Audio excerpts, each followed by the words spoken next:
ಅಮಿತ್ ಶಾ ಅಂತಿಮ ತೀರ್ಪು ವಿಶೇಷ ಕಾರ್ಯಕ್ರಮಕ್ಕೆ ಸ್ವಾಗತ. ನಾನು ಹರಿಪ್ರಸಾದ್. ಅಮಿತ್ ಶಾ ಅಂಗಳದಲ್ಲಿ ಬಿಎಸ್ವೈ ಈಶ್ವರಪ್ಪ ಪ್ರತಿಷ್ಠೆಯ ಯುದ್ಧ ಆರಂಭದಲ್ಲೇ ಮೊಟಕಾಗುತ್ತಾ ರಾಯಣ್ಣ ಬ್ರಿಗೇಡ್ನ ಭವಿಷ್ಯ. ಯಡಿಯೂರಪ್ಪ ಅವರನ್ನೇ ರಾಜ್ಯಾಧ್ಯಕ್ಷ ಸ್ಥಾನದಿಂದ ಕೆಳಗಿಳಿಸ್ತಾರ? ಬಿಜೆಪಿ ನಾಯಕರ ಸಲಹೆ ಏನು? ಆರ್ಎಸ್ಎಸ್ ನಿಲುವೇನು? ಇದುವೇ ಇವತ್ತಿನ ವಿಶೇಷ. ಅಮಿತ್ ಶಾ ಅಂತಿಮ ತೀರ್ಪು.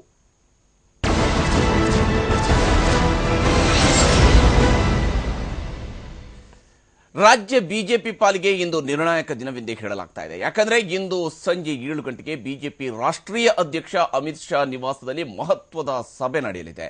ಪರಿಷತ್ ವಿಪಕ್ಷ ನಾಯಕ ಕೆಎಸ್ ಈಶ್ವರಪ್ಪ ಮತ್ತು ಬಿಜೆಪಿ ರಾಜ್ಯಾಧ್ಯಕ್ಷ ಬಿಎಸ್ ಯಡಿಯೂರಪ್ಪ ನಡುವೆ ನಡೀತಾ ಇರುವಂತಹ ಕಲಹದ ವಿಚಾರಕ್ಕೆ ಸಂಬಂಧಿಸಿದಂತೆ ಇಂದು ಸಭೆ ನಡೆಯಲಿದ್ದು ಸಂಗೊಳ್ಳಿ ರಾಯಣ್ಣ ಬ್ರಿಗೇಡ್ನ ಭವಿಷ್ಯ ನಿರ್ಧಾರವಾಗಲಿದೆ. ಸಭೆಗೂ ಮುನ್ನ ಅಮಿತ್ ಶಾ ಕೇಂದ್ರ ಸಚಿವರಾದ ಅನಂತಕುಮಾರ್, ಡಿವಿ ಸದಾನಂದಗೌಡ ಹಾಗೂ ರಾಜ್ಯದ ಆರ್ಎಸ್ಎಸ್ ಮುಖಂಡರಿಂದ ವರದಿ ತರಿಸಿಕೊಂಡಿದ್ದಾರೆ.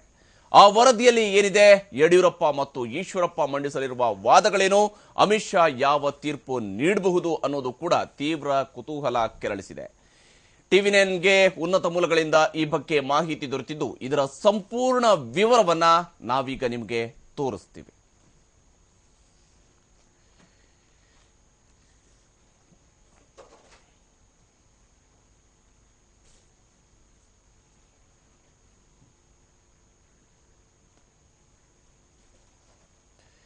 ಇವತ್ತು ಸಂಜೆ ಅತ್ಯಂತ ಮಹತ್ವದ ಸಭೆ ನಡೆಯುವಂಥದ್ದು. ಈ ಸಭೆಯಲ್ಲಿ ಏನಾಗುತ್ತೆ ಅನ್ನುವಂಥದ್ದು ಒಂದು ಭಾಗ. ಆದರೆ ಈಗಾಗಲೇ ವರದಿಯನ್ನು ತರಿಸಿಕೊಂಡಿದ್ದಾರೆ, ಕೇಂದ್ರದ ಸಚಿವರುಗಳಿಂದ ವರದಿಯನ್ನು ಪಡ್ಕೊಂಡಿದ್ದಾರೆ, ಆರ್ಎಸ್ಎಸ್ ಮುಖಂಡರಿಂದ ವರದಿಯನ್ನ ಪಡ್ಕೊಂಡಿದ್ದಾರೆ. ಈ ವರದಿಗಳಲ್ಲಿ ಏನಿದೆ, ಹಾಗೆಯೇ ಇವತ್ತು ನಡೀತಕ್ಕಂತಹ ಸಭೆ ಏನು, ಇದೆಲ್ಲದರ ಬಗ್ಗೆ ಡಿಟೇಲ್ ಆದಂತಹ ಮಾಹಿತಿ, ಉನ್ನತ ಮೂಲಗಳಿಂದ ಸಿಕ್ಕಿರ್ತಕ್ಕಂಥ ಮಾಹಿತಿಯನ್ನ ನಾವೀಗ ನಿಮಗೆ ತೋರಿಸ್ತಾ ಇರುವಂತದ್ದು. ಪ್ರಮುಖವಾಗಿ ಇವತ್ತಿನ ಸಭೆಯ ಬಗ್ಗೆ ಮೊದಲಿಗೆ ನಾವು ನೋಡುತ್ತಿದ್ರೆ, ಬಿಎಸ್ ಯಡಿಯೂರಪ್ಪ ಮತ್ತು ಕೆಎಸ್ ಈಶ್ವರಪ್ಪ ಅವರ ಕಲಹದ ಹಿನ್ನೆಲೆಯಲ್ಲಿ ಇಂದು ಅತ್ಯಂತ ಮಹತ್ವದ ಸಭೆಯನ್ನ ಬಿಜೆಪಿ ರಾಷ್ಟ್ರೀಯ ಅಧ್ಯಕ್ಷ ಅಮಿತ್ ಶಾ ಅವರು ಕರೆದಿದ್ದಾರೆ. ಈ ಸಭೆಯಲ್ಲಿ ಇಬ್ಬರು ನಾಯಕರ ನಡುವಿನ ವೈಮನಸ್ಸು ಈಗಾಗಲೇ ಹೈಕಮಾಂಡ್ ಅಂಗಳಕ್ಕೆ ತಲುಪಿದೆ. ಇವರ ವೈಮನಸ್ಸಿನ ಚೆಂಡು ಹೈಕಮಾಂಡ್ ಅಂಗಳದಲ್ಲಿದೆ. ಇಂದು ಸಭೆಯನ್ನ ಕರೆದಿದ್ದಾರೆ ಬಿಜೆಪಿ ರಾಷ್ಟ್ರೀಯ ಅಧ್ಯಕ್ಷ ಅಮಿತ್ ಶಾ. ಈ ಸಭೆಯಲ್ಲಿ ಇವತ್ತು ಯಡಿಯೂರಪ್ಪ ಹಾಗೂ ಈಶ್ವರಪ್ಪ ಅವರು ಹಾಜರಿರುತ್ತಾರೆ. ಅಮಿತ್ ಶಾ ಅವರ ನಿವಾಸದಲ್ಲಿ ಇವತ್ತು ಸಂಜೆ ಈ ಸಭೆ ನಡೆಯುತ್ತೆ. ಸಭೆಗೆ ಕೇವಲ 5 ನಾಯಕರಿಗೆ ಮಾತ್ರ ಆಹ್ವಾನವನ್ನು ನೀಡಲಾಗಿದೆ. 5 ನಾಯಕರು ಮಾತ್ರ ಇವತ್ತಿನ ಸಭೆಯಲ್ಲಿ ಪಾಲ್ಗೊಳ್ಳುವಂತಹದ್ದು. ರಾಷ್ಟ್ರೀಯ ಸಂಘಟನಾ ಕಾರ್ಯದರ್ಶಿಯಾಗಿರುವ ಬಿಜೆಪಿ ರಾಷ್ಟ್ರೀಯ ಸಂಘಟನಾ ಕಾರ್ಯದರ್ಶಿ ರಾಮ್ಲಾಲ್ ಅವರಿಗೆ ಈ ಸಭೆಗೆ ಆಹ್ವಾನವನ್ನ ನೀಡಲಾಗಿದೆ. ಹಾಗೆಯೇ ಸಹ ಸಂಘಟನಾ ಕಾರ್ಯದರ್ಶಿ ಕರ್ನಾಟಕದವರೇ ಆಗಿರುವ ಸಂತೋಷ್ ಅವರಿಗೂ ಕೂಡ ಈ ಸಭೆಗೆ ಆಹ್ವಾನವನ್ನ ನೀಡಲಾಗಿದೆ. ಜೊತೆಗೆ ಬಿಜೆಪಿ ರಾಜ್ಯಾಧ್ಯಕ್ಷ ಬಿಎಸ್ ಯಡಿಯೂರಪ್ಪ, ಅಂದ್ರೆ ಏನು ಇಬ್ರು ಪಾರ್ಟೀಸ್, ಕೋಪದಲ್ಲಿರತಕ್ಕಂತಹ 2 ಪಾರ್ಟಿಗಳಲ್ಲಿ ಪ್ರಮುಖರಾಗಿರುವ ಬಿಎಸ್ ಯಡಿಯೂರಪ್ಪ ಮತ್ತು ಇನ್ನೊಂದು ಕಡೆಯಿಂದ ಪರಿಷತ್ ವಿಪಕ್ಷ ನಾಯಕ ಕೆಎಸ್ ಈಶ್ವರಪ್ಪ ಅವರು ಕೂಡ ಈ ಸಭೆಯಲ್ಲಿ ಇರ್ತಾರೆ. ಅಮಿತ್ ಶಾ ಅವರ ನೇತೃತ್ವದಲ್ಲಿ ಈ ಸಭೆ ನಡೆಯುತ್ತೆ. ಅದರಲ್ಲಿ ಈ 4 ಈ ಒಂದು ಸಭೆಯಲ್ಲಿ ಭಾಗಿಯಾಗ್ತಾರೆ. ಪ್ಲಸ್ ಬಿಜೆಪಿ ರಾಜ್ಯ ಉಸ್ತುವಾರಿಯಾಗಿರುವ ಮುರಳೀಧರ್ ರಾವ್ ಅವರು ಕೂಡ ಭಾಗಿಯಾಗ್ತಾರೆ. ಯಾಕಂದ್ರೆ ರಾಜ್ಯದ ವರದಿಯನ್ನು ಅವರು ನೀಡಬೇಕಾಗಿರುತ್ತದೆ. ಸಂಘಟನಾತ್ಮಕ ನೇಮಕಾತಿ ವಿವಾದದ ಬಗ್ಗೆ ಈ ಸಭೆಯಲ್ಲಿ ಚರ್ಚೆ ನಡೆಯುತ್ತೆ. ರಾಯಣ್ಣ ಬ್ರಿಗೇಡ್ನ ವಿವಾದದ ಬಗ್ಗೆಯೂ ಕೂಡ ಸುದೀರ್ಘವಾದಂತಹ ಚರ್ಚೆ ನಡೆಯುತ್ತೆ. ಅಂದ್ರೆ 2 ಪ್ರಮುಖ ವಾದಗಳಿರುವಂತದ್ದು. ಒಂದು ಸಂಘಟನೆ ಕಡೆಯಿಂದ ಆಗಿರ್ತಕ್ಕಂಥ ಲೋಪದೋಷ ಈಶ್ವರಪ್ಪ ಕಡೆಯಿಂದ ಇರುವಂತದ್ದು, ರಾಯಣ್ಣ ಬ್ರಿಗೇಡ್ ಸರಿ ಇಲ್ಲ ಅನ್ನುವಂಥದ್ದು ಯಡಿಯೂರಪ್ಪ ಅವರ ಕಡೆಯಿಂದ ಇರತಕ್ಕಂತಹ ಆರೋಪ. ಈ ವಿಚಾರದ ಬಗ್ಗೆ ಅತ್ಯಂತ ಮಹತ್ವದ ಸಭೆ ನಡೆಯುತ್ತೆ. ಅದಾದ ನಂತರ ಅಮಿತ್ ಶಾ ಏನು ತೀರ್ಪು ಕೊಡ್ತಾರೆ ಅನ್ನುವಂಥದ್ದು ಕೂಡ ಕುತೂಹಲ ಉಂಟಾಗಿರುವಂಥದ್ದು. ಈ ಸಭೆಗೆ ಪೂರ್ವಭಾವಿಯಾಗಿ ಕೇಂದ್ರ ಸಚಿವರಿಂದಲೂ ಕೂಡ ಮಾಹಿತಿಯನ್ನ ಅಮಿತ್ ಶಾ ಅವರು ಪಡ್ಕೊಂಡಿದ್ದಾರೆ. ಕೇಂದ್ರ ಸಚಿವರಾಗಿರುವ ಅನಂತಕುಮಾರ್ ಅವರಿಂದ ಮತ್ತು ಡಿವಿ ಸದಾನಂದಗೌಡರಿಂದ ವರದಿಯನ್ನ ಪಡ್ಕೊಂಡಿದ್ದಾರೆ. ಇವರಿಬ್ಬರ ಮಾಹಿತಿ ಏನಿದೆ, ಇವರು ಏನು ಮಾಹಿತಿಯನ್ನ ಕೊಟ್ಟಿದ್ದಾರೆ ಅನ್ನೋದನ್ನು ಕೂಡ ನಾವು ನೋಡೋಣ. ಕೇಂದ್ರ ಸಚಿವರ ಅಭಿಪ್ರಾಯವನ್ನ ಅಮಿತ್ ಶಾ ಅವರು ಸಂಗ್ರಹಿಸಿದ್ದಾರೆ. ವಿವಾದದ ಕುರಿತು ಅಮಿತ್ ಶಾ ಅವರು ಮಾಹಿತಿಯನ್ನ ಪಡ್ಕೊಂಡಿದ್ದಾರೆ. ಕೇಂದ್ರ ರಸಗೊಬ್ಬರ ಸಚಿವ ಹಾಗೂ ಸಂಸದೀಯ ವ್ಯವಹಾರ ಸಚಿವ ಅನಂತಕುಮಾರ್ ಅವರಿಂದ ಮಾಹಿತಿಯನ್ನ ಪಡ್ಕೊಂಡಿದ್ದಾರೆ. ಜೊತೆಗೆ ಡಿವಿ ಸದಾನಂದಗೌಡರಿಂದ ಕೂಡ ಮಾಹಿತಿಯನ್ನ ಪಡ್ಕೊಂಡಿದ್ದಾರೆ. ಯೋಜನೆ ಮತ್ತು ಸಾಂಖ್ಯಿಕ ಸಚಿವರಾಗಿರುವ ಡಿವಿ ಸದಾನಂದಗೌಡರಿಂದ ಕೂಡ ಮಾಹಿತಿಯನ್ನ ಪಡ್ಕೊಂಡಿದ್ದಾರೆ. ರಾಜ್ಯದ ವಿದ್ಯಮಾನಗಳ ಬಗ್ಗೆ ಇವರಿಬ್ಬರಿಂದಲೂ ಕೂಡ ಅಭಿಪ್ರಾಯವನ್ನ ಪಡ್ಕೊಳ್ಳಲಾಗಿದೆ. ರಾಜ್ಯ ಬಿಜೆಪಿಯಲ್ಲಿ ಈ ವಿವಾದಗಳು ಅಗತ್ಯ ಇರಲಿಲ್ಲ ಅನ್ನುವಂತ ಮಾತನ್ನ ಈ ಇಬ್ರು ನಾಯಕರು ಕೂಡ, ಈ ಇಬ್ರು ಕೇಂದ್ರ ಸಚಿವರು ಕೂಡ ಈಗಾಗಲೇ ಅಮಿತ್ ಶಾ ಅವರಿಗೆ ನೀಡಿದ್ದಾರೆ ಅನ್ನುವಂತಹ ಒಂದು ಮಾಹಿತಿ ಕೂಡ ಇರುವಂತದ್ದು. ರಾಜ್ಯಾಧ್ಯಕ್ಷರು ಎಲ್ಲರನ್ನ ಒಟ್ಟಿಗೆ ತೆಗೆದುಕೊಂಡು ಹೋಗಬೇಕಾಗಿತ್ತು ಅನ್ನುವಂತ ಅಂಶವನ್ನ ಬಹಳ ಪ್ರಮುಖವಾಗಿ ಯಡಿಯೂರಪ್ಪ ಅವರ ವಿಚಾರದಲ್ಲಿ ಇರತಕ್ಕಂಥ ಇದೊಂದು ಅಂಶವನ್ನ ಇವರು ಉಲ್ಲೇಖ ಮಾಡಿದ್ದಾರೆ. ಒಬ್ಬರ ಬಗ್ಗೆ ಇನ್ನೊಬ್ಬರಿಗೆ ವಿಶ್ವಾಸದ ಕೊರತೆ ಉಂಟಾಗಿದೆ. ಇದು ಈ ಎಲ್ಲ ಸಮಸ್ಯೆಗಳಿಗೆ ಕಾರಣ ಆಗಿರ್ತಕ್ಕಂತಹದ್ದು. ಸಮಸ್ಯೆಯಿಂದ ರಾಜ್ಯ ಬಿಜೆಪಿ ಒಡೆದ ಮನೆಯಂತಾಗಿದೆ. ವಿಶ್ವಾಸದ ಕೊರತೆಯಿಂದಾಗಿ ರಾಜ್ಯ ಬಿಜೆಪಿ ಒಡೆದ ಮನೆಯಾಗಿದೆ ಅನ್ನುವಂಥ ಅಭಿಪ್ರಾಯವನ್ನು ಕೂಡ ಈ ಇಬ್ಬರು ನಾಯಕರು ಅಮಿತ್ ಶಾ ಅವರಿಗೆ ನೀಡಿರ್ತಕ್ಕಂಥದ್ದು. ಹೈಕಮಾಂಡ್ ಈ ಎಲ್ಲ ವಿದ್ಯಮಾನಗಳಿಗೂ ಕೂಡ ಮೂಗುದಾರ ಹಾಕಬೇಕು ಅನ್ನುವಂಥ ಒಂದು ಅಭಿಪ್ರಾಯವನ್ನು ಕೂಡ ಅನಂತಕುಮಾರ್ ಮತ್ತು ಡಿ.ವಿ. ಸದಾನಂದಗೌಡರು ಅಮಿತ್ ಶಾ ಅವರಿಗೆ ತಿಳಿಸಿರ್ತಕ್ಕಂಥದ್ದು. ವಿವಾದಕ್ಕೆ ಸಂಬಂಧಿಸಿದ ನಾಯಕರನ್ನ ಮಾತ್ರ ಕರೆಸಿ ಮಾತನಾಡಬೇಕು. ಅವರ ಜೊತೆಗೆ ಅವರ ಹಿಂಬಾಲಕರನ್ನ ಯಾರನ್ನೂ ಕೂಡ ಕರಿಬಾರ್ದು. ಅವರನ್ನೇ ಪಾಯಿಂಟ್ ಪರ್ಸನ್ಸ್ ಎಂದರೆ ಅವರಿಬ್ಬರನ್ನೇ ಕರೆದು ಮಾತಾಡಬೇಕು. ಇಬ್ಬರು ನಾಯಕರ ಸಮಸ್ಯೆ ಪಕ್ಷದ ಸಮಸ್ಯೆ ಮಾಡುವಂಥದ್ದು ಸರಿಯಲ್ಲ ಅನ್ನುವಂಥ ಅಭಿಪ್ರಾಯವನ್ನು ಕೂಡ ಇವರು ವ್ಯಕ್ತಪಡಿಸಿದ್ದಾರೆ. ಯಾಕಂದ್ರೆ ಇವರ ಬೆಂಬಲಿಗರನ್ನು ಕೂಡ ಕರೆದ್ರೆ ಅದು ಪಕ್ಷದ ಸಮಸ್ಯೆ ಅಂತೇಳಿ ಬಿಂಬಿತ ಆಗುತ್ತೆ. ಬದಲಿಗೆ ಇದು ಯಡಿಯೂರಪ್ಪ ಮತ್ತು ಈಶ್ವರಪ್ಪ ಅವರ ನಡುವಿನ ಸಮಸ್ಯೆ ಮಾತ್ರ ಇರ್ತಕ್ಕಂಥದ್ದು. ಹಾಗಾಗಿ ಇವರಿಬ್ಬರ ನಡುವಿನ ಸಮಸ್ಯೆಯಾಗಿ ಇದನ್ನ ಪರಿಗಣಿಸಬೇಕು. ಇವರಿಬ್ಬರ ನಡುವಿನ ವೈಯಕ್ತಿಕ ಪ್ರತಿಷ್ಠೆಗೆ ಈ ಇಬ್ಬರು ಕೂಡ ಈಗಾಗಲೇ ಬಿದ್ದಿದ್ದಾರೆ. ಇದನ್ನೇ ನೇರವಾಗಿ ನಾವು ಹ್ಯಾಂಡಲ್ ಮಾಡಬೇಕು ಅನ್ನುವಂಥ ಒಂದು ಅಭಿಪ್ರಾಯವನ್ನು ಕೂಡ ಈ ಇಬ್ಬರು ನಾಯಕರು ಹೇಳಿರ್ತಕ್ಕಂಥದ್ದು. ಅನೇಕ ಶಾಸಕರು, ಸಂಸದರು, ಎಂಎಲ್ಸಿಗಳು ಈ ವಿಚಾರದಲ್ಲಿ ತಟಸ್ಥರಾಗಿದ್ದಾರೆ. ಸಂಘಟನಾತ್ಮಕ ನೇಮಕಾತಿಯಲ್ಲಿ ತಪ್ಪಾಗಿದ್ದರೆ ಅದನ್ನ ಸರಿಪಡಿಸಿ ಅನ್ನುವಂಥ ಅಭಿಪ್ರಾಯವನ್ನು ಕೂಡ ಹೇಳಿದ್ದಾರೆ. ಹಾಗೆಯೇ ರಾಯಣ್ಣ ಬ್ರಿಗೇಡ್ಗಿಂತ ಮೋರ್ಚಾಗಳ ಮೂಲಕ ಸಂಘಟನೆ ಮಾಡೋದಕ್ಕೆ ಸಾಧ್ಯ ಇದೆ ಅನ್ನುವಂಥ ಅಭಿಪ್ರಾಯವನ್ನು ಕೂಡ ಇವರಿಬ್ಬರು ನೀಡಿರ್ತಕ್ಕಂಥದ್ದು. ಅಂದ್ರೆ ಎರಡೂ ಕಡೆಗೂ ಇರ್ತಕ್ಕಂಥ ತಪ್ಪುಗಳನ್ನ ಈ ಇಬ್ಬರು ಕೇಂದ್ರ ಸಚಿವರು ಕೂಡ ಬೊಟ್ಟು ಮಾಡಿದ್ದಾರೆ. ಹಿಂದುಳಿದ ವರ್ಗಗಳ ಮೋರ್ಚಾದಿಂದ ಸಂಘಟನೆ ಮಾಡಿದ್ರೆ ಒಳ್ಳೇದಾಗತ್ತೆ ಅನ್ನುವಂಥ ಅಭಿಪ್ರಾಯವನ್ನು ಕೂಡ ವ್ಯಕ್ತಪಡಿಸಿದ್ದಾರೆ. ಈಶ್ವರಪ್ಪ ಅವರಿಗೆ ಹಿಂದುಳಿದ ವರ್ಗಗಳ ಮೋರ್ಚಾಗಳ ಉಸ್ತುವಾರಿಯನ್ನ ನೀಡುವಂಥದ್ದು ಕೂಡ ಸೂಕ್ತ ಅನ್ನುವಂಥ ಒಂದು ಅಭಿಪ್ರಾಯವು ಕೂಡ ಈ ಸಂದರ್ಭದಲ್ಲಿ ಇವರಿಬ್ಬರು ಕೇಂದ್ರ ಸಚಿವರಿಂದ ವ್ಯಕ್ತ ಆಗಿರ್ತಕ್ಕಂಥದ್ದು. ಈಶ್ವರಪ್ಪ ಅವರಿಗೆ ಹಿಂದುಳಿದ ವರ್ಗಗಳ ಮೋರ್ಚಾಗಳ ಉಸ್ತುವಾರಿಯನ್ನ ನೀಡಿ ಇಬ್ಬರು ನಾಯಕರ ಕಿತ್ತಾಟದಿಂದ ಪಕ್ಷದ ವರ್ಚಸ್ಸಿಗೆ ಹೊಡೆತ ಬಿದ್ದಿದೆ ಅನ್ನುವಂಥ ಅಭಿಪ್ರಾಯವನ್ನು ಕೂಡ ಇವರು ಈಗಾಗಲೇ ಕೇಂದ್ರ ನಾಯಕರುಗಳು, ಕೇಂದ್ರ ಸಚಿವರಿಬ್ಬರು ಕೂಡ ಬಿಜೆಪಿಯ ರಾಷ್ಟ್ರೀಯ ಅಧ್ಯಕ್ಷರಿಗೆ ತಿಳಿಸಿರುವಂಥದ್ದು. ಹೈಕಮಾಂಡ್ ತೀರ್ಪು ಪಾಲಿಸದಿದ್ದಲ್ಲಿ ಕಠಿಣ ಕ್ರಮವನ್ನ ಕೈಗೊಳ್ಳಿ ಅನ್ನುವಂಥ ಅಭಿಪ್ರಾಯವನ್ನು ಕೂಡ ಇವರು ವ್ಯಕ್ತಪಡಿಸಿದ್ದಾರೆ.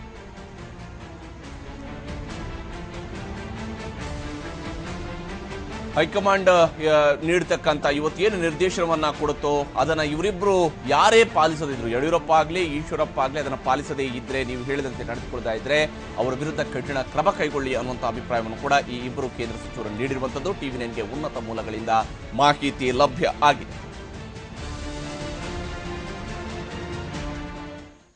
ಹಾಗೆಯೇ ಈ ವಿಚಾರದಲ್ಲಿ RSS ನೀಡಿರ್ತಕ್ಕಂತಹ ವರದಿಯೇನು, RSS ನವರು ಹೇಳ್ತಾ ಇರತಕ್ಕಂತಹ ಮಾತೇನು, ಹಾಗೆಯೇ ಈಶ್ವರಪ್ಪ ಅವರ ವಾದ ಏನಿದೆ, ಯಡಿಯೂರಪ್ಪ ಅವರ ವಾದ ಏನಿರುತ್ತೆ ಇವತ್ತು ಅಮಿತ್ ಶಾ ಅವರ ಮುಂದೆ, ಇದ್ರ ಬಗ್ಗೆಯೂ ಕೂಡ ಮಾಹಿತಿಯನ್ನ ನೀಡ್ತೀವಿ. ಉನ್ನತ ಮೂಲಗಳಿಂದ ಸಿಕ್ಕಿರ್ತಕ್ಕಂತಹ ಮಾಹಿತಿಯನ್ನ ನಿಮ್ಮ ಮುಂದೆ ಇಡ್ತೀವಿ. ಚಿಕ್ಕ ಬ್ರೇಕ್ ನಂತರ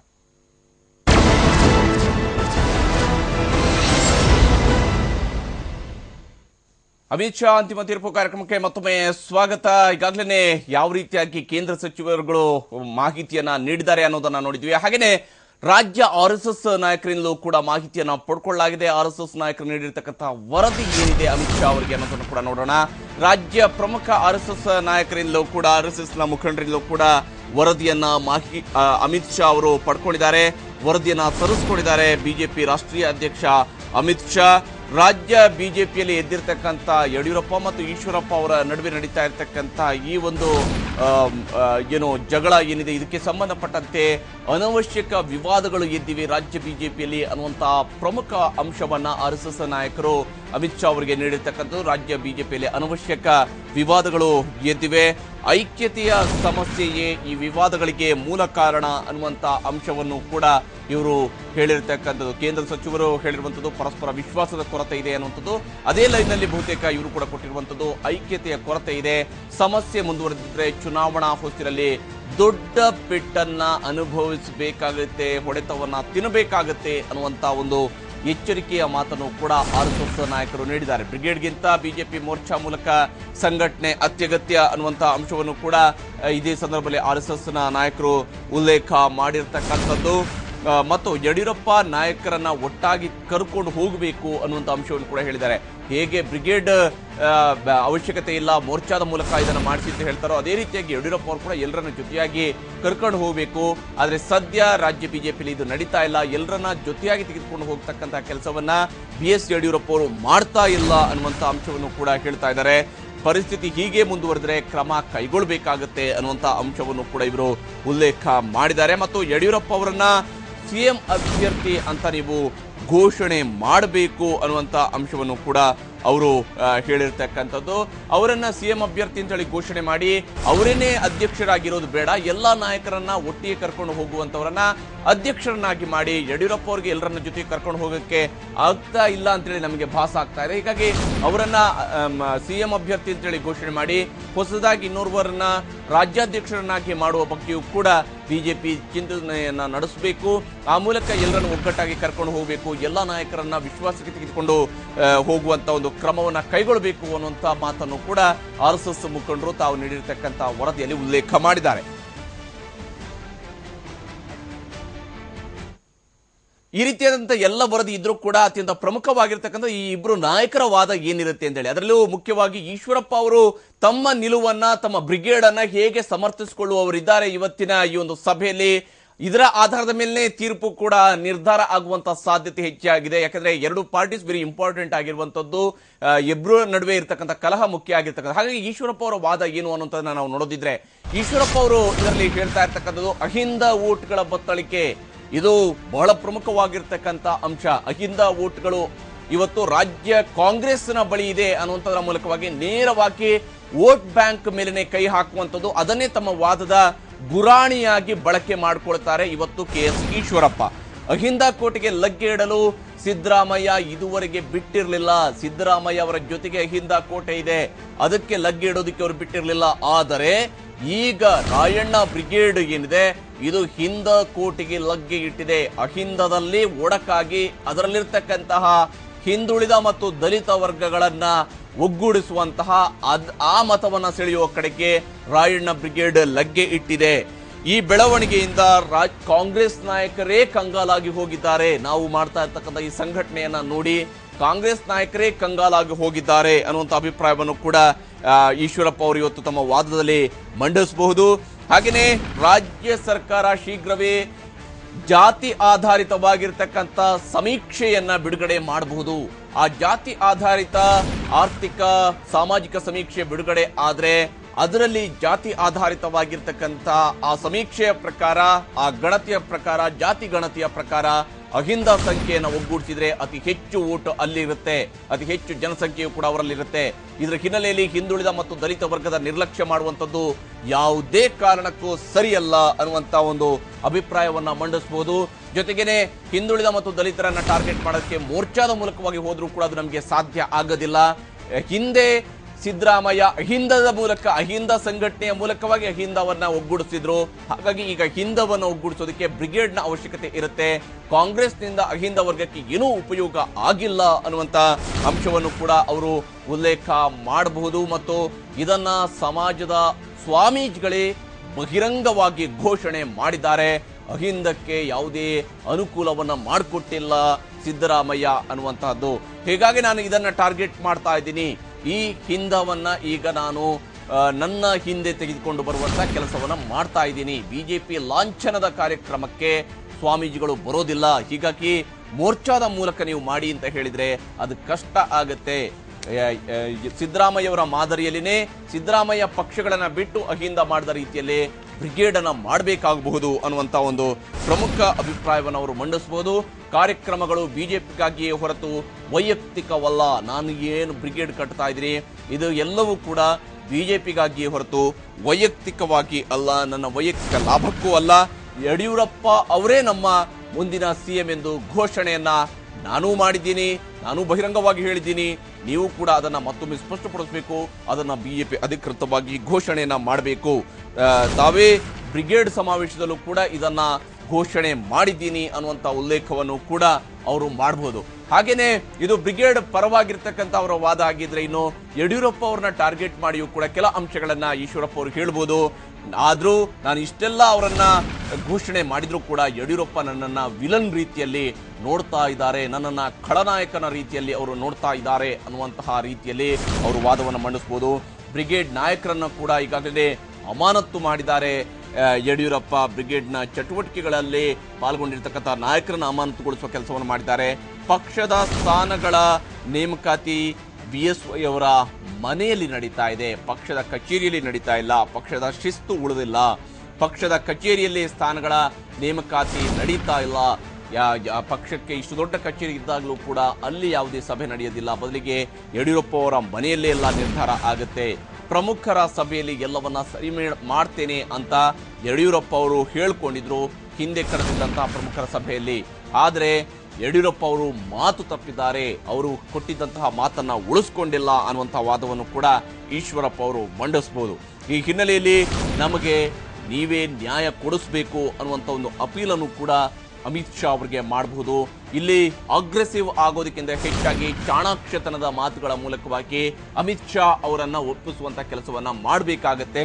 ಶಿಸ್ತು ಕ್ರಮ ಕೈಗೊಂಡ ನಾಯಕರನ್ನ ವಾಪಸ್ ಕರೆಸ್ಕೊಳ್ಬೇಕು ಅನ್ನುವಂಥದ್ರ ಮೂಲಕ ತಮ್ಮ ಬೆಂಬಲಿಗರ ಪರವಾಗಿ ನಿಲ್ಲುವ ನಾಯಕತ್ವವನ್ನು ಪ್ರದರ್ಶಿಸಬಹುದು. ರಾಜ್ಯ ಸಂಘಟನೆಯಲ್ಲಿ ಸ್ಥಾನಮಾನ ಬದಲಾವಣೆ ಆಗಬೇಕು ಅನ್ನುವಂಥದ್ದು ಕೂಡ ಪದಾಧಿಕಾರಿಗಳ ಪಟ್ಟಿ ಇರ್ಬೋದು, ಜಿಲ್ಲಾಧ್ಯಕ್ಷರುಗಳ ಪಟ್ಟಿಯಲ್ಲಿರ್ಬೋದು, ಬದಲಾವಣೆ ಆಗಬೇಕು ಅನ್ನುವಂಥ ಅವರ ಹಳೆ ಡಿಮಾಂಡ್ ಏನಿದೆ ಅದನ್ನು ಕೂಡ ಇಡಬಹುದು.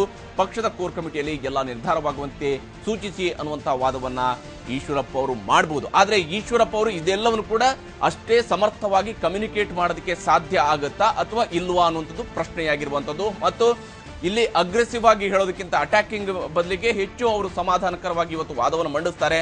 ಆದರೆ ಅವರ ನಿಲುವು ಒಪ್ಪುವಂತ ರೀತಿಯಲ್ಲಿ ಆ ಕಮ್ಯುನಿಕೇಟರ್ನ ಅವರು ಮಾಡ್ತಾರಾ, ಅದರ ಮೂಲಕ ಅವರು ಯಶಸ್ಸನ್ನ ಕಾಣ್ತಾರಾ ಅನ್ನುವಂಥದ್ದು ಅವರ ವಾದದ ಮೇಲೆ ನಿಂತಿರ್ತಕ್ಕಂಥದ್ದು. ಇನ್ನು ಯಡಿಯೂರಪ್ಪ ಅವರ ವಾದ ಏನು ಅನ್ನೋದನ್ನ ನಾವು ನೋಡಿದ್ರೆ, ಯಡಿಯೂರಪ್ಪ ಈಗಾಗಲೇ ದೆಹಲಿ ಮಟ್ಟದಲ್ಲಿ ಸಂಸದರಾಗಿದ್ದುಕೊಂಡು ತಮ್ಮದೇ ಆದಂತಹ ಒಂದು ಛಾಪನ್ನು ಮೂಡಿಸಿಕೊಂಡಿರುವಂತಹ ಕಾರಣದಿಂದಾಗಿ ಅವರು ತಮ್ಮ ವಾದವನ್ನು ಈ ರೀತಿಯಾಗಿ ಮಂಡಿಸಬಹುದು. ರಾಯಣ್ಣ ಬ್ರಿಗೇಡ್ನಿಂದ ಪಕ್ಷಕ್ಕೆ ಯಾವುದೇ ಲಾಭ ಆಗ್ತಾ ಇಲ್ಲ, ಬ್ರಿಗೇಡ್ ಬಿಜೆಪಿಯನ್ನು ಒಡೆದು ಆಳಲು ಮಾಡಿದಂತಹ ಒಂದು ಸಂಘಟನೆಯಂತೆ ಕಂಡು ಬರ್ತಾ ಇದೆ ಅನ್ನುವಂತಹ ಒಂದು ಅಂಶವನ್ನು ಕೂಡ ಅವರು ಉಲ್ಲೇಖ ಮಾಡಬಹುದು. ಹಿಂದುಳಿದ ವರ್ಗಗಳಿಗೆ ನನ್ನ ಅವಧಿಯಲ್ಲಿ ಹೆಚ್ಚು ಅನುದಾನವನ್ನು ನಾನು ನೀಡಿದ್ದೀನಿ, ಇದೇ ವಿಚಾರವನ್ನು ನಾವು ಹಿಂದುಳಿದ ಮೋರ್ಚಾಗಳ ಮೂಲಕವಾಗಿ ಹೇಳಬಹುದು. ಹಿಂದುಳಿದ ವರ್ಗಗಳಿಗೆ ಕೊಟ್ಟಿರ್ತಕ್ಕಂಥ ಅನುದಾನವನ್ನೇ ನಾವು ಪ್ರಸ್ತಾಪಿಸಬಹುದು. ನಾನು CM ಆಗಿದ್ದಾಗ ಕೊಟ್ಟಿದ್ದ ಕೊಟ್ಟಷ್ಟು ಅನುದಾನವನ್ನ ಯಾರೂ ಕೂಡ ನಂತರ ಬಂದಿರತಕ್ಕಂಥ ಮುಖ್ಯಮಂತ್ರಿಗಳಾಗಲಿ ಅದಕ್ಕಿಂತ ಹಿಂದಿನ ಮುಖ್ಯಮಂತ್ರಿಗಳಾಗಲಿ ಕೊಟ್ಟಿಲ್ಲ. ಬ್ರಿಗೇಡ್ ಮೂಲಕ ನನ್ನ ಮತ್ತು ಪಕ್ಷದ ವರ್ಚಸ್ಸನ್ನ ತಿರುಚುವ ಪ್ರಯತ್ನವನ್ನ ಈಶ್ವರಪ್ಪ ಅವರು ಮಾಡ್ತಾ ಇದ್ದಾರೆ. ಒಂದು ವರ್ಗವನ್ನ ನನ್ನ ಮೇಲೆ ಎತ್ತಿ ಕಟ್ಟುವ ಕೆಲಸವನ್ನ ಮಾಡ್ತಾ ಇದ್ದಾರೆ. ನಾನು ರಾಜ್ಯದಲ್ಲಿ ಓರ್ವ ಪ್ರಶ್ನಾತೀತ ನಾಯಕನಾಗಿದ್ದೀನಿ, ಆದರೆ ಈಗ ಒಂದು ವರ್ಗದ ನಾಯಕನನ್ನಾಗಿ ಮಾಡಿ ಇನ್ನೊಂದು ವರ್ಗವನ್ನು ನನ್ನ ವಿರುದ್ಧ ಎತ್ತಿ ಕಟ್ಟುತ್ತಾ ಇದ್ದಾರೆ. ಬ್ರಿಗೇಡ್ ಮೂಲಕ ಈಶ್ವರಪ್ಪ ಎತ್ತಿ ಕಟ್ಟುವ ಕೆಲಸವನ್ನ ಮಾಡ್ತಾ ಇದ್ದಾರೆ ಅನ್ನುವಂಥ ಅಂಶವನ್ನು ಕೂಡ ಯಡಿಯೂರಪ್ಪ ಅವರು ಇವತ್ತಿನ ಸಭೆಯಲ್ಲಿ ಹೇಳಿಕೊಳ್ಬಹುದು. ಹಿಂದ ಸಂಘಟನೆಯನ್ನ ಮೋರ್ಚಾಗಳ ಮೂಲಕ ಮಾಡಬಹುದು ಅನ್ನುವಂಥ ಅಂಶವನ್ನು ಕೂಡ ಅವರು ಕೇಳಬಹುದು. ಯಾಕಂದ್ರೆ ಹಿಂದ ಸಂಘಟನೆ ಅನ್ನುವಂಥದ್ದೇ ಟಾರ್ಗೆಟ್ ಆಗಿದೆ. ಅದಕ್ಕೆ ನಮ್ಮಲ್ಲಿ ಹಿಂದುಳಿದ ಮೋರ್ಚಾ ಇದೆ, ದಲಿತ ಮೋರ್ಚಾ ಇದೆ, ಅದರ ಮೂಲಕವಾಗಿ ಮಾಡಬಹುದು. ಇದಕ್ಕೆ ಒಪ್ಪದೆ ಬ್ರಿಗೇಡ್ ಮೂಲಕವೇ ಪರ್ಯಾಯ ಶಕ್ತಿ ರಚನೆಗೆ ಯತ್ನ ನಡೀತಾ ಇದೆ. ಹಿರಿಯರು ನಡೆಸಿದ ಮಾತುಕತೆಯಂತೆ ನಾನು ನಡ್ಕೊಂಡಿದ್ದೀನಿ ಅನ್ನುವಂಥ ಮಾತನ್ನು ಕೂಡ ಅವರು ತಮ್ಮ ವಾದದ ಸಂದರ್ಭದಲ್ಲಿ ಹೇಳಬಹುದು. ಈಶ್ವರಪ್ಪ ಅವರ ಮಾಡುವಂತಹ ಆರೋಪಗಳಿಗೆ ಉತ್ತರವನ್ನು ಕೊಡಬಹುದು. ಪಕ್ಷ ಸಂಘಟನೆಯಲ್ಲಿ ಅಗತ್ಯ ಮಾರ್ಪಾಡುಗಳನ್ನು ಕೂಡ ನಾನು ಮಾಡಿದ್ದೇನೆ. ನಾನು ಅಧ್ಯಕ್ಷನಾಗಿದ್ದುಕೊಂಡು ನನಗೆ ಹೆಲ್ಪ್ ಆಗುವಂಥ ರೀತಿಯಲ್ಲಿ ಪಕ್ಷದ ಅಧಿಕಾರಕ್ಕೆ ಬರುವಂಥ ರೀತಿಯಲ್ಲಿ ನಾನು ಬದಲಾವಣೆಗಳನ್ನು ಮಾಡಿದ್ದೇನೆ. ಹಿರಿಯರು ಹೇಳಿದಂತೆ ಕೂತು ಸಮಸ್ಯೆನ ಬಗೆಹರಿಸಿಕೊಳ್ಳೋದಕ್ಕೆ ಅವಕಾಶ ಈಗಲೂ ಕೂಡ ಇದೆ. ನಾನೇ ಆಹ್ವಾನ ಕೊಟ್ಟರು ಕೂಡ ಈಶ್ವರಪ್ಪ ಹಾಗೂ ಅವರ ಬೆಂಬಲಿಗರು ಚರ್ಚೆಗೆ ಬರಲಿಲ್ಲ ಅನ್ನುವಂಥ ವಾದವನ್ನು ಕೂಡ ಅವರು ಮಂಡಿಸಬಹುದು. ರಾಜ್ಯದಲ್ಲಿ ಚುನಾವಣೆ ನಡೆಯೋದಕ್ಕೆ ಇನ್ನು ಅಲ್ಪ ಸಮಯ ಮಾತ್ರ ಬಾಕಿ ಇದೆ. ಹೀಗಾಗಿ ಬ್ರಿಗೇಡ್ ಅನ್ನ ಮುಂದುವರಿಸಬಾರದು ಅನ್ನುವಂಥದ್ದನ್ನ ಅತ್ಯಂತ ಖಡಕ್ಕಾಗಿ ತಮ್ಮ ವಾದವನ್ನು ಮಂಡಿಸ್ತಾರೆ. ಯಾವುದೇ ಕಾರಣಕ್ಕೂ ಬ್ರಿಗೇಡ್ಗೆ ಅವಕಾಶ ಕೊಡಲ್ಲ ಅಂತೇಳಿ ಯಡಿಯೂರಪ್ಪ ಅವರು ಏನು ಹೇಳಿದ್ದಾರೆ ಇದನ್ನ ಅವರು ಮುಂದುವರಿಸ್ತಾರೆ. ಬಿಜೆಪಿ ಲಾಂಛನದ ಸಭೆಗೆ ಸ್ವಾಮೀಜಿಗಳು ಬರಲ್ಲ ಅಂತೇಳಿ ಈಶ್ವರಪ್ಪ ಅವರು ಹೇಳ್ತಾ ಇದ್ದಾರೆ. ನಿನ್ನೆ ನಡೆದ ಬ್ರಿಗೇಡ್ ಸಮಾವೇಶದಲ್ಲಿ ಎಷ್ಟು ಜನ ಸ್ವಾಮೀಜಿಗಳು ಬಂದಿದ್ರು ಅನ್ನುವಂಥ ಒಂದು ಪ್ರಶ್ನೆಯನ್ನು ಕೂಡ ಮಾಡಬಹುದು ಯಡಿಯೂರಪ್ಪ ಅವರು. ಯಾಕಂದ್ರೆ ನಿನ್ನೆಯೂ ಕೂಡ ಈಶ್ವರಪ್ಪ ಅವರು ನಿರೀಕ್ಷೆಯಂತೆ ದೊಡ್ಡ ಮಟ್ಟದಲ್ಲಿ ಸ್ವಾಮೀಜಿಗಳು ಯಾರು ಕೂಡ ಅಲ್ಲಿಗೆ ಬಂದಿರಲಿಲ್ಲ.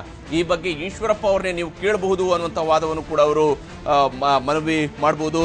ಹಾಗೆಯೇ ಬ್ರಿಗೇಡ್ಗೆ ಅಂಕುಶ ಹಾಕಿ ಬಿಜೆಪಿಯಲ್ಲಿ ಐಕ್ಯತೆಯನ್ನ ಕಾಪಾಡಿ ಅನ್ನುವಂಥ ಒಂದು ಮನವಿಯನ್ನು ಕೂಡ ಅವರು ಸಲ್ಲಿಸಬಹುದು.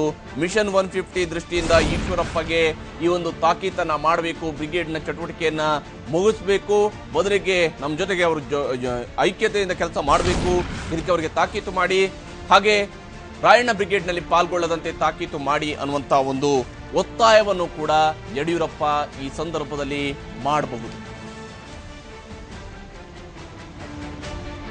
ಎಸ್, ಇವರಿಬ್ಬರ ವಾದವನ್ನ ಆಲಿಸಿದ ನಂತರ ಮತ್ತು ಈಗಾಗಲೇ ಪಡ್ಕೊಂಡಿರ್ತಕ್ಕಂತಹ ಮಾಹಿತಿಯನ್ನ ಪಡ್ಕೊಂಡಿರ್ತಕ್ಕಂಥ ಅಮಿತ್ ಶಾ ಅವರು ಮತ್ತು ಇವರಿಬ್ಬರು ಇವತ್ತು ಎಷ್ಟು ಪ್ರಭಾವಿಯಾಗಿ ತಮ್ಮ ತಮ್ಮ ವಾದಗಳನ್ನ ಮಂಡಿಸ್ತಾರೆ ಅನ್ನೋ ಆಧಾರದ ಮೇಲೆ ಅಮಿತ್ ಶಾ ಅವರು ನೀಡುವ ಅಂತಿಮ ತೀರ್ಪು ಕೂಡ ನಿಂತಿರುವಂಥದ್ದು. ಹೀಗಾಗಿ ಅಮಿತ್ ಶಾ ಯಾವ ರೀತಿಯಾದಂತಹ ಒಂದು ತೀರ್ಮಾನಕ್ಕೆ ಬರಬಹುದು ಅನ್ನುವಂಥದ್ದನ್ನ ನಾವು ಈಗಲೇ ಊಹಿಸೋದಾದ್ರೆ ಮತ್ತು ಇದರ ಸಾಧ್ಯತೆಗಳನ್ನ ನಾವು ಗಮನಿಸಿದಾಗ, ಇವರಿಬ್ಬರ ವಾದವನ್ನು ಗಮನಿಸಿದಾಗ ರಾಜಕೀಯವಾಗಿ ಅವರು ತೆಗೆದುಕೊಳ್ಳಬಹುದಾಗಿರ್ತಕ್ಕಂಥ ಚಾಣಾಕ್ಷ ನಿಲುವು ಏನಿರಬಹುದು ಅನ್ನೋದನ್ನ ನಾವು ಊಹಿಸೋದಾದ್ರೆ ಅಮಿತ್ ಶಾ ಅವರ ತೀರ್ಪು ಏನಿರಬಹುದು ಅನ್ನೋದನ್ನ ನೋಡೋಣ.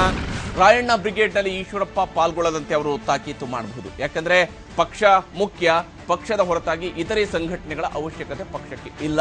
ಏನಿದ್ರು ಕೂಡ ಪಕ್ಷದ ಲಾಂಛನ ಮತ್ತು ಲಾಂಛನದ ಅಡಿಯಲ್ಲಿ ಬರತಕ್ಕಂಥ ಎಲ್ಲ ಮೋರ್ಚಾಗಳು, ರಾಜ್ಯ ಪದಾಧಿಕಾರಿಗಳ ತಂಡ, ಇದರ ಮೂಲಕವಾಗಿ ನೀವು ಕೆಲಸ ಮಾಡಿ, ರಾಯಣ್ಣ ಬ್ರಿಗೇಡ್ನ ಮೂಲಕವಾಗಿ ಸಿದ್ದರಾಮಯ್ಯ ಅವರ ಅಹಿಂದ ಕೋಟೆಗೆ ಲಗ್ಗಿಡಬೇಕಾದ ಅವಶ್ಯಕತೆ ಇಲ್ಲ ಅನ್ನುವಂಥ ತಾಕೀತನ್ನ ಮಾಡಬಹುದು.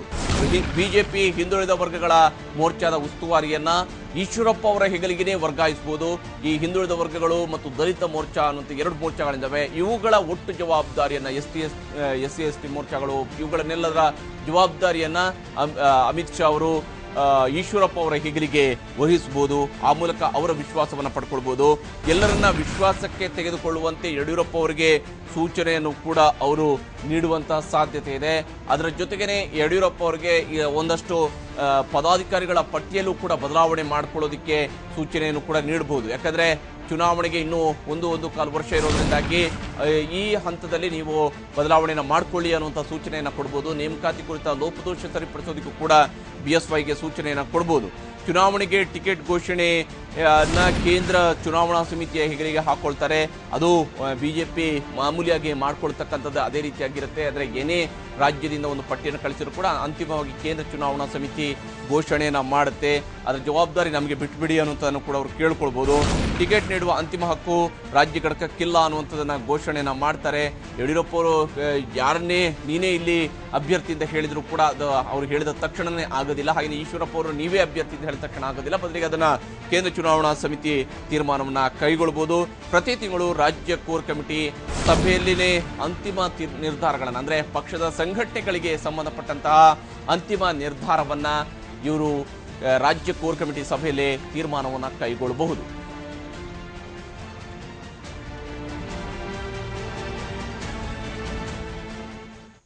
ಹೀಗೆ ಅಂತಿಮ ಹಂತಕ್ಕೆ ಬಂದು ನಿಂತಿರುವಂತಹ ಈಶ್ವರಪ್ಪ ಮತ್ತು ಯಡಿಯೂರಪ್ಪ ಅವರ ನಡುವಿನ ಈ ಕದನಕ್ಕೆ ಯಾವ ರೀತಿಯಾದ ತೀರ್ಪನ್ನು ಅಮಿತ್ ಶಾ ಅವರು ಕೊಡ್ತಾರೆ ಅನ್ನುವಂಥದ್ದು ಕುತೂಹಲ ಇರುವಂಥದ್ದು. ಆದ್ರೆ ಇವರಿಬ್ಬರ ನಡುವಿನ ವೈಮನಸ್ಸಿಗೆ ದಶಕಗಳ ಇತಿಹಾಸ ಇದೆ. ಆ ದಶಕಗಳ ಇತಿಹಾಸಕ್ಕೂ ಮುಂಚಿತವಾಗಿರ್ತಂತಹ ಯಡಿಯೂರಪ್ಪ ಮತ್ತು ಈಶ್ವರಪ್ಪ ಅವರನ್ನು ನಾವು ಒಮ್ಮೆ ಜ್ಞಾಪಿಸಿಕೊಳ್ಳೋದಿದ್ರೆ, ಯಡಿಯೂರಪ್ಪ ಅವರು ಮೊದಲ ಬಾರಿಗೆ ಶಾಸಕರಾಗಿದ್ದಾಗ 1983ರಲ್ಲಿ ಅವರು ಬಸ್ ಮೂಲಕವಾಗಿ ಶಿವಮೊಗ್ಗಕ್ಕೆ ಬಂದು ಇಳಿದ್ರೆ, ಶಿವಮೊಗ್ಗ ಬಸ್ ಸ್ಟ್ಯಾಂಡ್ಗೆ ಸ್ಕೂಟರ್ನಲ್ಲಿ ಬರ್ತಾ ಇದ್ದಂತ ಈಶ್ವರಪ್ಪ ಅಲ್ಲಿ ಯಡಿಯೂರಪ್ಪ ಅವರನ್ನು ಕರ್ಕೊಂಡು ಹೋಗ್ತಾ ಇದ್ರು. ನಂತರ ಪಕ್ಷದ ಸಂಘಟನೆ ಸಭೆಗಳು ನಡೀತಾ ಇದ್ವು. ಶಿಕಾರಿಪುರಕ್ಕೆ ಹೋಗುವ ಕೊನೆಯ ಬಸ್ಗೆ ಅವರನ್ನ ಮತ್ತೆ ಬಸ್ ಸ್ಟ್ಯಾಂಡ್ಗೆ ಬಂದು ಇದೇ ಈಶ್ವರಪ್ಪ ಅವರು ಡ್ರಾಪ್ ಮಾಡ್ತಾ ಇದ್ರು ಅನ್ನೋತನ ಇವರಿಬ್ಬರನ್ನ ಹತ್ತಿರದಿಂದಂತ ಬಲ್ಲ ಬಿಜೆಪಿಯ ಶಿವಮೊಗ್ಗದ ನಾಯಕರೇ ಹೇಳ್ತಕ್ಕಂತಹ ಮಾತಿದು. ಆದ್ರೆ ಅಂತಹ ಸ್ನೇಹ ಮರೆಯಾಗಿ ದಶಕಗಳು ಉರುಳಿವೆ. ಕಳೆದ ಸುಮಾರು 2 ದಶಕದಿಂದ ಇವರಿಬ್ಬರ ನಡುವೆ ಇದೇ ರೀತಿಯಂತ ವೈಮನಸ್ಸಿದೆ. ಈಗ ಅಮಿತ್ ಶಾ ಯಾವ ತೀರ್ಮಾನವನ್ನ ಕೈಗೊಳ್ತಾರೆ? ಒಡೆದ ಮನಸ್ಸುಗಳು ಮತ್ತೆ ಒಂದಾಗಿ ಜೊತೆಯಾಗಿ ಪಕ್ಷದ ಸಂಘಟನೆಗೆ ತೊಡಗಿಕೊಳ್ಳುವಂತಹ ಸಾಧ್ಯತೆ ಇದೆಯಾ? ಅಥವಾ ಈಶ್ವರಪ್ಪ ಅವರು ನಿನ್ನೆ ಹೇಳಿದಂತೆ ರಾಯಣ್ಣ ಬ್ರಿಗೇಡ್ ಯಾವುದೇ ಕಾರಣಕ್ಕೂ ನಿಲ್ಲಲ್ಲ ಅನ್ನುವಂಥ ನಿಲುವಿಗೆ ಅವರೇನಾದರೂ ಬದ್ಧರಾಗಿ ನಿಂತರೆ ಆಗ ಈಶ್ವರಪ್ಪ ಅವರು ಬಿಜೆಪಿಯಲ್ಲಿ ಉಳಿತಾರಾ ಇಲ್ವಾ ಅನ್ನುವಂಥದ್ದು ಕೂಡ ಇರುವಂತಹ ಪ್ರಶ್ನೆಗಳು. ಇದು ಈ ಹೊತ್ತಿನ ವಿಶೇಷ. ನಿರಂತರ ಸುದ್ದಿಗಾಗಿ ನೋಡ್ತಾ ಇರಿ TV9.